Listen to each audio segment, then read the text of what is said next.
శ్రీ మహావిష్ణువు వరాహ అవతారాన్ని ఎందుకు ధరించాడో మీకు తెలుసా? ఈ యుగంలో హిరణ్యాక్ష అనే దైత్యుడు భూమాతను సముద్రంలో ముంచి దాచేశాడు. భూమి కనిపించకుండా పోవడంతో దేవతలు ఆందోళన చెందారు. వారు శ్రీ మహావిష్ణువును ప్రార్థించారు. ఆ సమయంలో విష్ణుమూర్తి వరాహ రూపంలోకి అవతరించాడు. చిన్న పంది రూపంలో మొదలై క్షణాల్లో మహాకాయకుడయ్యాడు. అతని శరీరం పర్వతంలా విస్తరించి ఘోరంగా గర్జిస్తూ సముద్రంలోకి దిగాడు. దేవతలందరూ ఆ దివ్య రూపాన్ని చూసి భయభక్తులతో నమస్కరించారు. వరాహమూర్తి సముద్ర గర్భంలోకి వెళ్ళి భూమాతను తన గ్రంథాలపై మోసి పైకి తెచ్చాడు. భూమి మళ్ళీ స్థిరంగా నిలబడగానే హిరణ్యాక్ష అడ్డగించాడు. అతడు మహాదైత్యుడు, అమిత బలశాలి. వరాహుడు అతడితో యుద్ధం చేశాడు.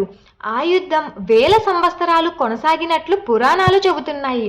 చివరికి విష్ణువు వరాహ రూపంలో హిరణ్యాక్షుని సంహరించి భూమాతను రక్షించాడు. అప్పుడు భూమాత కృతజ్ఞతతో విష్ణువుకు వందనాలు చేసింది. దేవతలు స్తోత్రాలతో ఆయన మహిమపరిచారు.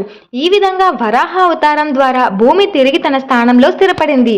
ఈ స్టోరీ మీకు ఇంట్రెస్టింగ్గా అనిపించిందంటే లైక్ చేసి, షేర్ చేసి, సబ్స్క్రైబ్ చేసుకోండి. అలాగే ఓం విష్ణుదేవాయ నమః అని కామెంట్ చేయండి.